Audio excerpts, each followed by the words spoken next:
요한계시록 2장과 3장의 말씀을 보면 예수님께서 소아시아 7교회를 향해서 말씀하시는 내용이 기록되어 있습니다. 오늘 본문 말씀을 보니까 8절에서는 처음이요 마지막이요 죽었다가 살아나신 이 바로 예수님을 말씀하고 있고, 8절에서 기록하고 있는 서머나 교회의 사자는 서머나 교회의 영적 지도자를 가리키고 있습니다. 그러므로 본문의 말씀은 예수님께서 서머나 교회를 향해서 그리고 서머나 교회의 사자를 통해서 하시는 말씀과 같다고 할 수 있겠습니다. 예수님께서는 서머나 교회의 영적 지도자에게 말씀하시고, 또 서머나 교회 영적 지도자를 통해서 서머나 교회 공동체에게 예수님의 말씀을 전하고 계시는 것입니다. 오늘날로 말하면 교회 담임 목사에게 하나님의 말씀이 임하고, 그 말씀을 담임 목사가 선포할 때 교회 공동체 가운데 하나님의 말씀, 예수님의 말씀이 전하여지는 것과 같습니다. 그러므로 강단에서 사람된 목회자가 말씀을 전하지만 그 목회자가 주님이 부르신 목회자라면, 그리고 주님의 말씀을 전한다면 그 말씀은 목회자가 전하는 목회자 개인의 말씀이 아니라 오늘날 우리에게 말씀하시는 예수님의 말씀이신 것입니다.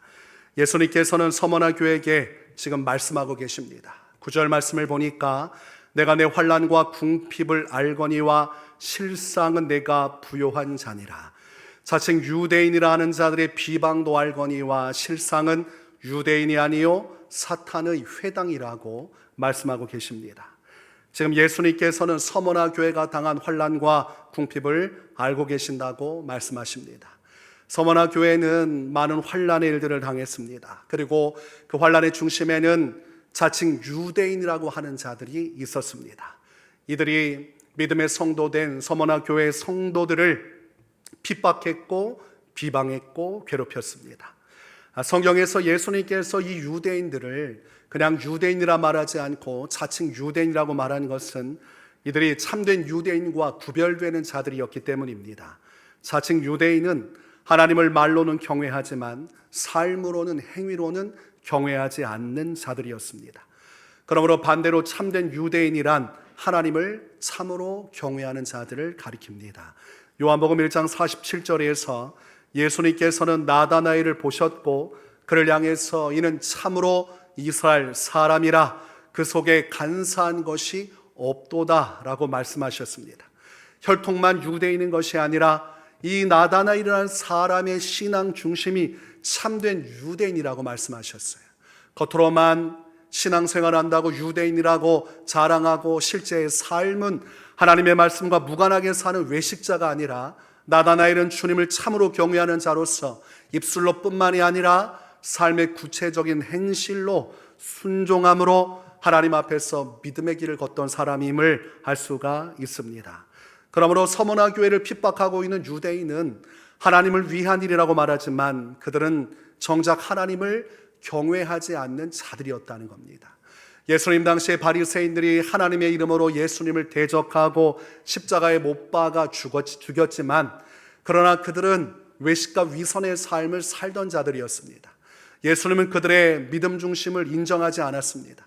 아직 예수님을 믿지 않더라도, 율법 가운데 있더라도 정말 율법을 중심으로 하나님을 경외하는 자들이었다면 예수님은 그들을 책망하지 아니하시고 그들에게 복음의 길을 전하시고 그들과 생명의 길로 나아가려 하셨을 것입니다. 그러나 예수님은 분명히 선을 그으셨습니다. 너희는 마귀의 자식이고 너희는 내가 가는 곳에 갈 수 없다. 그것은 그들이 참된 유대인이 아니라 자칭 유대인이었기 때문이고, 이 서머나 교회도 그러한 자칭 유대인들로 인해서 고통받았습니다. 이 유대인들, 자칭 유대인들의 영적인 본질은 사탄의 앞잡이들이었습니다. 그래서 예수님은 그들이 모여있는 회당을 하나님의 거룩한 집이라 말씀하지 아니하시고 사탄의 회당이라고 말씀하셨습니다. 이들이 사탄에게 완전히 휘어잡혀서 마귀 역사를 하고 있음을 영적으로 예수님께서 말씀해 주신 것입니다. 그러므로 겉으로는 거룩한 유대인인 척하고 하나님의 공의와 정의를 이루는 척하며 서머나 교회를 핍박하지만 정작 그들은 하나님과 아무런 관련도 없는 말로만 주님을 경외하는 외식과 위선에 거짓된 그리고 그릇된 유대인들이었다는 것입니다. 마귀가 이들을 휘어잡아서 하나님을 대적하고 있었음을 예수님께서 서머나 교회를 향해서 말씀하고 있습니다. 그러므로 사람은 속일 수 있어도 하나님은 속일 수가 없습니다.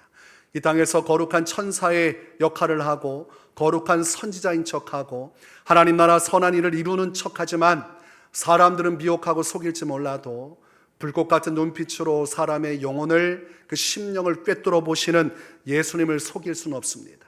서머나 교회를 핍박하는 유대인들은 모두가 다 마귀의 자식들이요, 마귀 권세에 붙들려 마귀에게 쓰임받는 악한 일을 이루는 자들이었음을 예수님은 말씀하고 계십니다.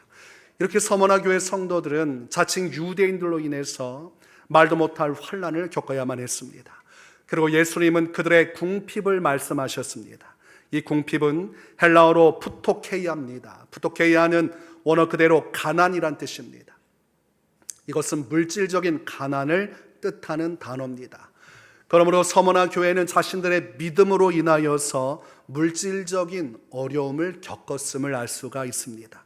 이것은 스스로 선택한 가난의 길이었습니다. 이 당시에는 로마가 주권적 행사를 행하던 로마 시대입니다. 그러므로 예수님을 믿는 성도들도 로마의 치하 권세 아래 있는 것이지요. 로마가 주장하고 있는 것은 황제 숭배 사상이었습니다. 황제가 곧 신이다. 황제가 신임으로 황제를 숭배해야 된다. 이것이 전적으로 교회에 큰 엄청난 고통을 가했고, 이것은 신앙적인 자유를 꺾어내는 것뿐만이 아니라 그들의 물질적인 어려움까지도 감수케 하는 것이었습니다. 그들은 예수님을 믿는다는 이유로 직장에서 쫓겨나게 되고 재산을 압류당하는 등과 같은 여러 가지 어려움을 겪어야만 했습니다. 내가 예수님을 믿지 않는다고 결정하면 유대인들에게 비난받을 이유도 없고 로마에 의해서 고통받을 이유도 없고 재정적으로 손실을 입을 이유도 없었습니다. 그러나 예수님을 믿는 믿음을 따라 살아가게 되니 환난도 당하고 궁핍한 삶도 겪어야만 했습니다. 그래서 예수님께서는 그들의 모든 것을 보셨고 이 환난과 궁핍을 알고 계신다고 말씀하는 것이지요. 너희가 그럼에도 불구하고 믿음을 지키고 있는 것, 환난 속에서도 믿음을 지키고 있는 것, 궁핍 속에서도 믿음을 지키고 있는 것을 내가 알고 있다. 예수님께서 말씀하고 있습니다. 여러분, 예수님의 이 음성을 들었을 때 서머나 교회 성도들이 얼마나 큰 위로를 받았겠습니까? 눈앞에 당면한 환난과 그리고 삶 속의 물질적인 어려움 속에서 생계와 생명의 위협을 받는 그 고통 속에서 얼마나 어려움을 겪고 마음이 괴롭겠습니까? 그러나 예수님께서 알고 있다. 내가 다 알고 있다. 이렇게 말씀하고 계시는 것입니다. 그리고 도리어 예수님께서는 그들을 향해서 실상은 내가 부요한 자다 오늘 말씀하고 있습니다. 세상의 기준으로 보면 천하디 천한 자들이고 그리고 그들은 가난하디 가난한 자들입니다. 사회적으로 인정받을 수 없는 그런 신앙생활을 하고 있는 자들입니다. 그 누구보다도 부유하다면 세상에서 높임받을 수 있겠지만 세상은 돈의 논리로 돌아가요. 아무리 하나님 앞에 정결한 믿음 생활에도 돈 없으면 세상 사람들은 그 믿음은 헛것이라 말하고 비방합니다. 인정해 주질 않습니다. 서머나 교회 성도들은 가난을 자처했고 가난할 수밖에 없었어요. 그 시대는 예수님 믿으면 가난할 수밖에 없는 시대였습니다. 그런 시대적 어려움 속에서도 주님은 부유하다 말씀하셨습니다. 왜냐하면 그들은 재정적으로는 가난하지만 그들의 심령은 성령으로 충만하고 하나님의 은혜로 부요하기 때문입니다. 세상 사람들은 영적으로 허덕이고 가난하며 고통받으며 괴로워하지만 서머나 교회 성도들은 물질은 어려울지언정 그들의 마음속에는 천국의 기쁨과 위로가 있었고 하나님의 소망이 충만했습니다. 그러므로 영적으로 부요한 자들이 서머나 교회의 성도들이었습니다. 그리고 또한 그들의 부요함은 하나님 나라의 그들의 상급을 쌓아두었기 때문에 예수님께서는 그들을 부요한 자라 말씀하고 있습니다. 많은 사람들은 이 세상에다가 재물을 쌓아둡니다. 이 땅에 사는 삶이 전부라고 여겨서 더 많은 것을 창고에 들여놓으려고 합니다. 그러나 죽을 때에 그것 가지고 가지를 못합니다. 다 놓고 가야 됩니다. 금은보화 아무리 대단한 것 수많은 창고에다가 가득 채워놔도 생명의 기한이 오면 나의 예측과 다르게 어느 날 갑자기 죽음이 찾아오면 그거 다 놓고 가야 됩니다. 그래서 예수님께서는 일평생 재물만 모아놓고 그리고 즐거워하는 부자를 향해서 누가복음 12장 20절에서 말씀하십니다. 하나님은 이르시되 어리석은 자여 오늘 밤에 내 영혼을 도로 찾으리니 그러면 내 준비한 것이 누구의 것이 되겠느냐 하셨으니 라고 말씀하고 있습니다. 현세에서 가지고 있는 재물은 내세 가지고 갈 수 없습니다. 이 땅에서 죽으면 그냥 끝인 것입니다. 그러나 성도가 이 땅에서 하나님께 바친 예물, 그리고 하나님을 위해서 손실을 감수하면서 재물을 더 버려드릴 수 있는 그 가능성을 포기하고 그리고 손실을 입은 것들에 대한 모든 것들은 하나님 나라에 쌓여지게 되어 있습니다. 하나님을 위해 재물을 사용하고 하나님을 위해 재물의 손실을 감수하는 그 모든 것을 하나님께서 기억하시고 하늘의 상급으로 달아두시고 우리에게 주시는 것입니다. 마태복음 6장 20절에서는 오직 너희를 위하여 보물을 하늘에 쌓아두라. 거기는 좀이나 동록이 해하지 못하며 도둑이 구멍을 뚫지도 못하고 도둑질도 못하느니라 말씀하고 계십니다. 또한 마가복음 10장 29절과 30절에서도 내가 진실로 너희에게 이르노니 나와 복음을 위하여 집이나 형제나 자매나 어머니나 아버지나 자식이나 전토를 벌인 자는 현세에서 형제와 집과 자매와 어머니와 자식과 전토를 100배나 받되 박해를 겸하여 받고 내세 영생을 받지 못할 자가 없느니라고 말씀하셨습니다. 이런 것 같지만 다 비어져 가난해지고 초라해진 것 같지만 그 모든 것을 하나님께서 기억하시고 갚아주신다고 되어 있습니다. 서머나 교회 성도들이 그 신앙 가지고 있었습니다. 지금 내가 비록 예수님을 믿기 때문에 환난당하고 예수님 믿기 때문에 가난한 삶을 살 수밖에 없지만 로마의 집권 아래에서 황제 숭배 사상 아래에서 내 믿음 지키려면 가난하게 살 수밖에 없지만 그럼에도 불구하고 서머나 교회는 나는 부요한 자라는 이 소망을 가지고 살아갔던 자들입니다. 예수님의 말씀이 그들의 삶의 중심이 되고 예수님의 말씀을 따라 그들은 어떠한 환난과 역경과 위기 속에서도 믿음을 지키는 편을 택하였습니다. 여러분, 그들이 걸어간 길은 참으로 어려운 길이었습니다. 바울은 고린도전서 4장에서 주님을 향한 믿음을 지키는 삶이란 세상의 더러운 것과 만물의 찌꺼기같이 되는 삶이라고 말씀하고 있습니다. 사도 바울이 예수님 한 분만을 믿고 따라가다 보니까 세상에서 오물 취급을 당하고 세상에서 쓰레기와 같은 취급을 받으며 살게 되었다는 것입니다.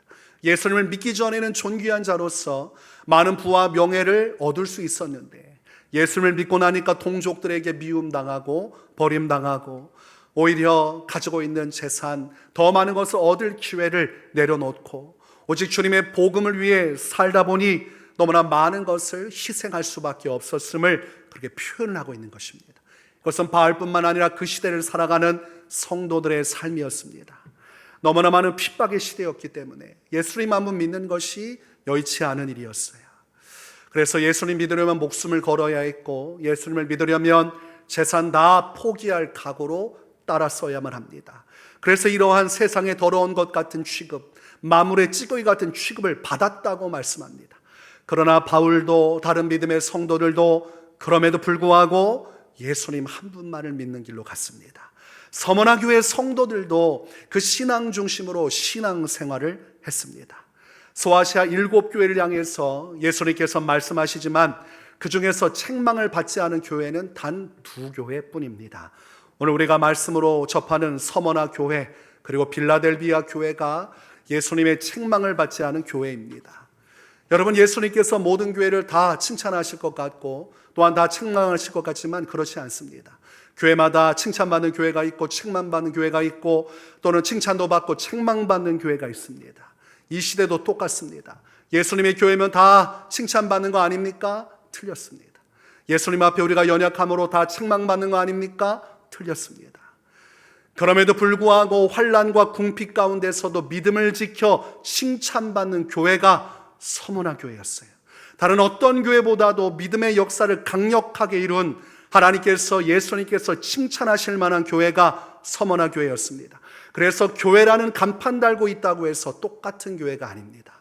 똑같이 예수님을 믿는 성도라 해서 같은 성도가 아닙니다. 예수님께 칭찬받는 성도가 있고 예수님께 책망받는 성도가 있습니다. 예수님께서는 서머나 교회를 향해서 10절에 이처럼 말씀하십니다. 너는 장차 받을 고난을 두려워하지 말라. 볼지어다 마귀가 장차 너희 가운데에서 몇 사람을 옥에 던져 시험을 받게 하리니 너희가 10일 동안 환난을 받으리라. 내가 죽도록 충성하라. 그리하면 내가 생명의 관을 내게 주리라. 지금 서머나 교회는 지금도 어려운 상황입니다. 지금도 환난 가운데 있는 상황입니다. 지금도 궁핍한 상황입니다. 그런데 예수님께서 뭐라고 말씀하시냐면 더 큰 환난, 더 큰 시험이 찾아올 것이라 말씀하십니다. 10일 동안 집중적인 환난이 교회 성도들을 뒤흔들 것이라 말씀하십니다. 너희들 감옥에 끌려가게 될 것이고 누군가는 큰 화를 당하여 생명까지도 잃게 될 것을 예고하고 계시고 이 10일간의 큰 환난이 있을 것을 예고하고 계세요. 여러분, 인간적으로 보면 너무하다는 생각이 들 수 있죠. 아니, 이렇게 신앙생활하고 있는데, 환난과 궁핍 속에서도 믿음 지키며 살고 있는데 여기서 더 큰 환난을 허락하시면 어떡합니까? 하나님, 더 큰 괴로움을 허락하시면 어떡합니까? 그렇게 말할 수 있는 상황이지만 그러나 예수님은 서머나 교회 성도들을 향해서 말씀하십니다. 내가 죽도록 충성하라. 그리하면 내가 생명의 관을 내게 주리라. 여러분, 예수님의 말씀을 들으면서 예수님의 생각은 사람의 생각과 다르시구나 생각을 하게 되죠. 아니, 지금도 힘든데 더 큰 힘듦을 주시고 또 그럼에도 불구하고 죽도록 충성하라 하시면 어떡하나 이런 생각이 들지만 주님은 그 충성을 요구하고 계십니다. 신앙은 내 중심으로 하면 그릇된 길로 가게 돼 있어요. 내 중심으로 신앙생활하면 오늘 예수님 말씀을 받아들일 수가 없습니다. 이것은 있을 수 없는 명령이고 이것은 존재할 수 없는 명령이다. 선을 긋게 되어 있습니다. 그런데 여러분, 성경 말씀은 예수님의 말씀을 따르지 아니하면 예수님과 아무 관련이 없다고 말씀합니다. 내가 성도라는 이름을 가지고 신앙생활을 해도 궁극적으로 예수님의 말씀과 무관하게 내 생각대로 내 감정대로 신앙생활하면 나중에 주님께서 나를 인정하시지를 않습니다.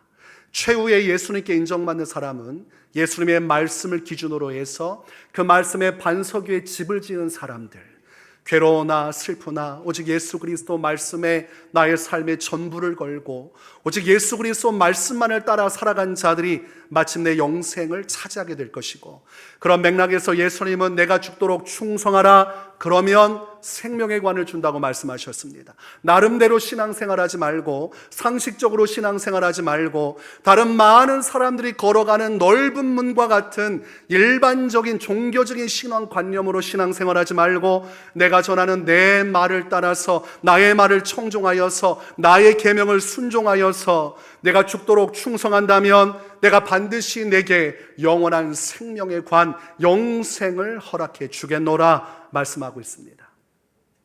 여러분, 제가 항상 강조하는 것은 성경의 가장 첫 번째 핵심이 무엇인가죠? 예수님의 말씀이 첫 번째입니다. 사도 바울이 아무리 귀한 말씀을 주셔도 원론적인 예수님의 말씀을 통해서 사도 바울의 말도 해석되어야 됩니다. 예수님의 말씀 토대로 성령께서 사도 바울에게 전하신 계시의 역사가 이루어진 것입니다. 항상 원문이 중요한 것입니다. 정말 본질이 무엇인가가 중요합니다. 그래서 신앙생활할 때 여러 가지 격가지 것들 가지고 와서 신앙생활하면 안 됩니다. 다른 성도들이 가지고 있는 신앙관을 가지고 오면 안 됩니다. 이 시대의 신앙관을 가지고 오면 안 됩니다. 각 시대별로 신앙은 천차만별이에요. 각 시대별로 하나님 앞에서 부흥의 역사를 이루고 죽도록 순교하면서 믿음의 역사를 이룬 시대도 있지만 어둠 시대 속에서 믿음을 저버리고 하나님의 말씀을 저버리고 외식하고 위선하던 수많은 성도들의 시대도 있습니다. 오늘날의 시대는 안타깝지만 믿음의 시대는 아닙니다. 말세의 시대의 어둠은 깊어지지만 믿음은 희미해지는 시대라고 할 수 있어요. 그러므로 이 시대의 신앙관을 토대로 신앙생활하면 예수님의 말씀을 받아들이지도 못하고 예수님의 말씀 따라 신앙생활도 못합니다. 그러므로 오직 우리는 주변 사람들이 어떻게 신앙생활하는가 거기에 초점두면 안 됩니다. 주변에서 나의 신앙에 대해서 무엇이라 말하는가 거기에 초점두면 안 됩니다. 지금 예수님께서 내게 무엇이라 말씀하시고 무엇을 요구하시는가?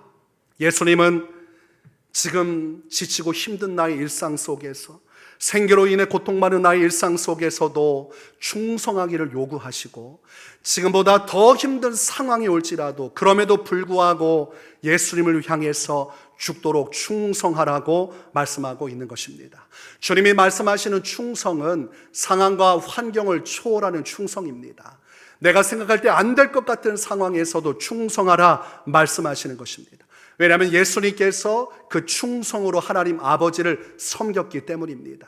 예수님께서 목숨을 내어주면서까지 십자가에서 자신의 모든 살을 찢으시고 피를 쏟아내신 모든 것이 하나님을 향한 충성이었습니다. 예수님은 그럼에도 불구하고 충성하셨고, 그러므로 그것을 통하여 우리에게 생명을 주셨으니 그 생명 주신 예수님을 위하여 우리 또한 죽도록 충성하라고 명령하고 계시는 것입니다. 여러분, 서머나 교회가 예수님의 말씀을 듣고 순종했을까요? 순종하지 않았을까요? 서머나 교회는 죽도록 충성하는 교회예요. 그 충성을 이루고 있는 교회입니다. 지금도 죽을 것 같은 상황에서 충성하는 이들이었으므로 이들은 감옥에 갇혀지고 순교하는 상황 속에서도 끝까지 믿음을 지켜 충성하는 길로 나아갔음을 우리가 말씀을 통해서 확신할 수가 있는 것입니다.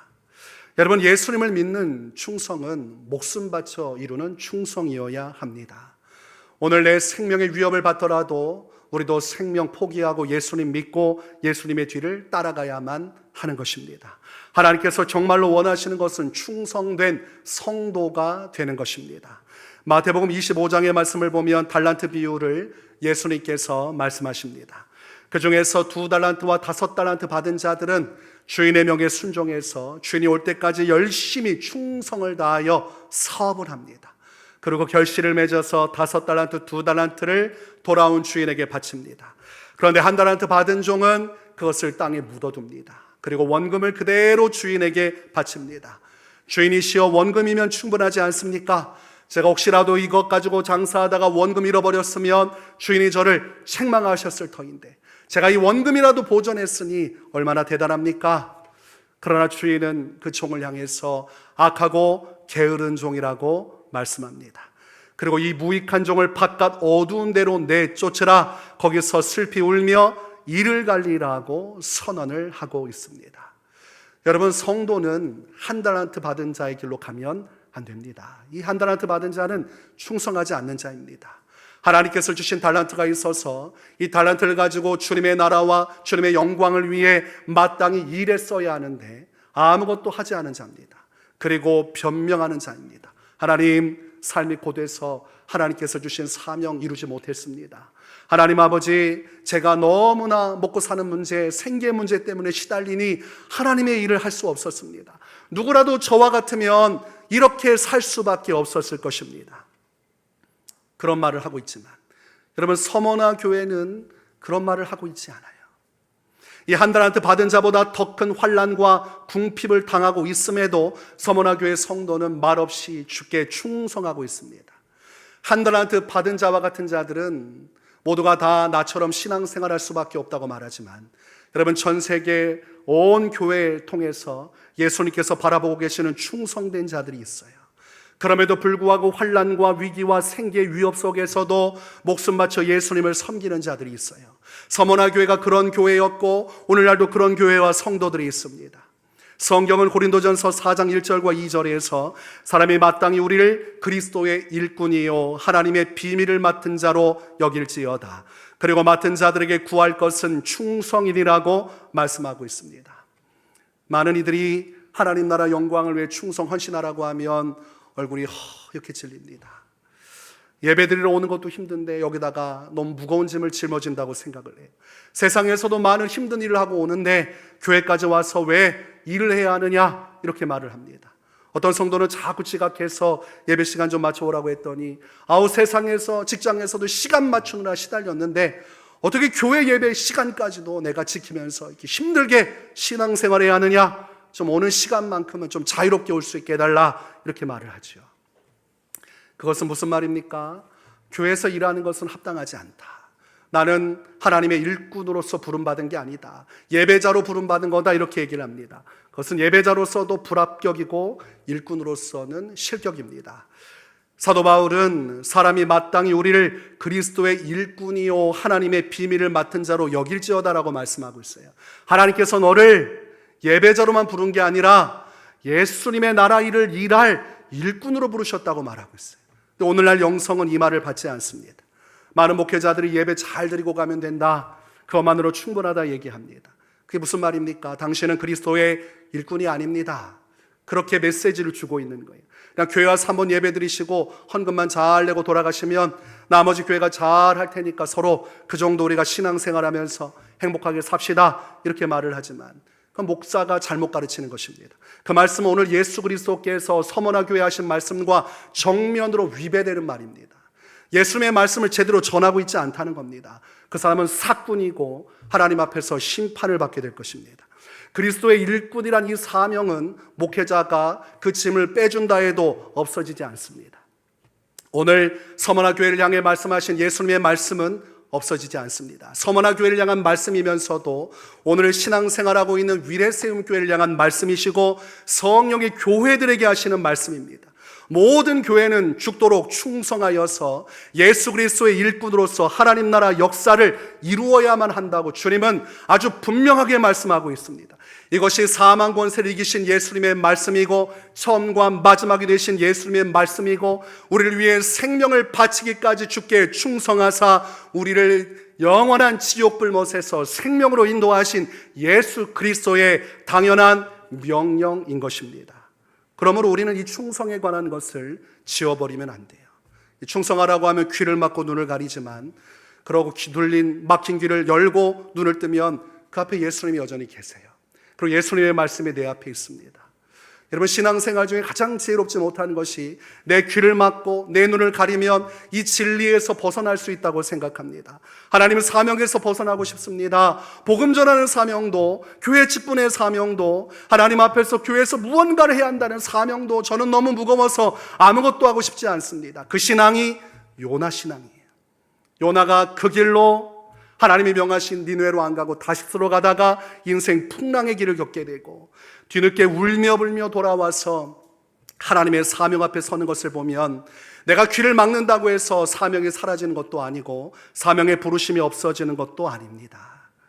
이 사명에 대해서, 충성에 대해서 이해하면서도 당면한 주어진 내 일에 소홀히 하는 사람들이 있습니다. 이 일에 충성을 하십시오. 그러면 어떤 말을 하냐면 제가 이 작은 일에는 조금 소홀할지 몰라도 하나님 앞에서 큰 일을 행할 믿음이 있습니다. 나중에 목숨 바쳐 주의 일을 일할 그런 마음이 있습니다. 근데 성경은 말씀합니다. 누가복음 16장 10절에서 지극히 작은 것에 충성된 자는 큰 것에도 충성되고 지극히 작은 것에 불의한 자는 큰 것에도 불의하니라고 말씀합니다. 그건 예수님의 말씀이고 하나님의 말씀이에요. 주님은 속지 않습니다. 지금 주어진 작은 일에 충성하지 못하는 자는 큰 일을 맡겨도 그 일에 충성하지 못합니다. 이것이 영적인 법칙입니다. 그러므로 아무리 설득하려 해도 지금 내게 주어진 작은 일 소홀한 사람은 하나님께서 큰 일을 맡기실 수도 없고 맡긴다 해도 그 일을 감당하지 못합니다. 그래서 많은 이들이 작은 일은 뒤로 해요. 이 천하고 하찮은 것 같은 교회 일은 뒤로 하려고 그래요. 뭔가 빛나고 큰 일을 하려고 합니다. 그 하찮고 아무도 하지 않으려는 그 일을 충성되게 하는 자가 다른 큰 일들도 하나님 앞에 눈물과 기도와 자존심 다 내려놓고 섬김과 헌신으로 그 일을 이루는 것이지, 이 작은 일도 하찮게 여기는 자는 큰 일을 할 수가 없습니다. 그러므로 여러분에게 맡겨진 작은 일에 충성되다면 여러분은 큰 일에도 충성된 자가 될 것이고, 여러분에게 주어진 일에 충성되지 못하다면 다른 일을 맡겨도 충성되지 않을 것입니다. 이런 일 아니고 다른 일 주시면 내가 잘할 텐데, 아니죠. 여러분이 지금 하고 있는 일들 정말 목숨 바쳐 최선을 다해서 하시기 바랍니다. 아멘이 좀 크게 나오셔야 돼요. 네, 찬양대 하는 것도, 찬양팀 하는 것도, 교회학교 애참부, 그리고 주어진 모든 사역, 그 속에서 예수님의 음성이 들려야 돼요. 죽도록 충성하라. 내가 너에게 맡긴 사명, 그리스도의 일꾼으로서 마지막까지 최선을 다하여 그 사명 붙들고 충성하라. 그래야 할 때 내가 너에게 생명의 관을 주리라. 이것이 믿음입니다. 성령께서 주시는 성령의 열매 중에 충성의 열매가 있어요.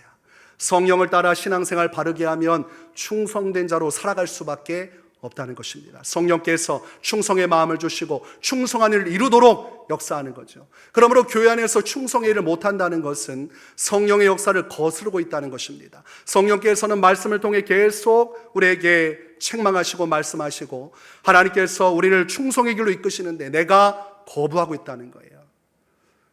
도리어 목회자의 말을 책망의 말로만 듣고 비방의 말로만 듣고 그것이 정작 예수님의 말씀이심을 받지 않는 거예요. 이건 목사님이 나를 채찍질하고 나를 비난하는 말로 받습니다. 저는 여러분과 아무런 감정이 없습니다.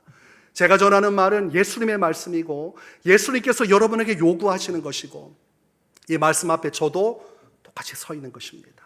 목회자라고 다 충성되지 않습니다. 목회자도 편하게 하려면 얼마든지 편하게 할 수 있습니다. 그러나 주님 앞에서 죽도록 충성하며 그 일을 감당하는 거예요. 지금 1시간 기도 운동을 하지만 너무 힘들어요. 이해가 되지 않죠? 한번 마이크 잡고 1시간 동안 통성 기도를 해보세요. 쉬운 일이 아닙니다. 그러나 그것을 하는 이유는 주님이 명령하셨고 주님이 교회 기도 운동을 하라 하셨고 그래서 순종합니다. 제가 사람 수 보고 제 생각으로 하면 저는 안 합니다. 여러분, 저는 곰처럼 보이지만 저는 지혜로운 여우와 같은 사람이에요. 계산해서 안 될 것 같으면 안 하는 사람이에요. 전 누구보다 셈이 빠른 사람이에요. 그럼에도 불구하고 1명이 오든 2명이 오든 3명이 오든 제가 하고 있는 이유는 예수님 앞에 충성을 다 바쳐서 하나님 앞에 최선을 다하고 있는 거예요. 그날 감기로 인해 컨디션이 너무 좋지 않고 머리가 아파도 하나님 앞에서 주여 아픈 거 그냥 감수하며 하겠습니다. 통성 기도하면서 머리가 울리고 괴로워도 저 합니다. 왜냐하면 주님이 원하시는 것이기 때문입니다. 신앙은 그거예요. 내가 하고 싶어서 하는 건 아닙니다. 사명을 따라 주님의 부르심 앞에서 아무리 작은 일이라도 목숨 바쳐 충성할 때 주님이 나를 귀히 여기시고 나를 칭찬하시고 서머나 교회의 모든 것을 아신 것처럼 나의 충성을 아시고 그리고 더 큰 일을 맡기시고 그 일을 따라 부유한 자로서 하늘의 상급과 영광을 우리에게 예비하시고 또한 공급해 주시는 것입니다. 이 주님 앞에서 여러분의 남은 날들 충성된 그리스도의 일꾼으로 살아가시길 바랍니다. 그래야 서머나 교회처럼 모든 것을 아시고 여러분을 칭찬하시는 주님, 여러분을 사랑으로 끌어안으시고 위로하시고 힘과 용기와 복을 베푸시는 주님을 여러분의 삶 가운데 만나시기를 주님의 이름으로 축원합니다.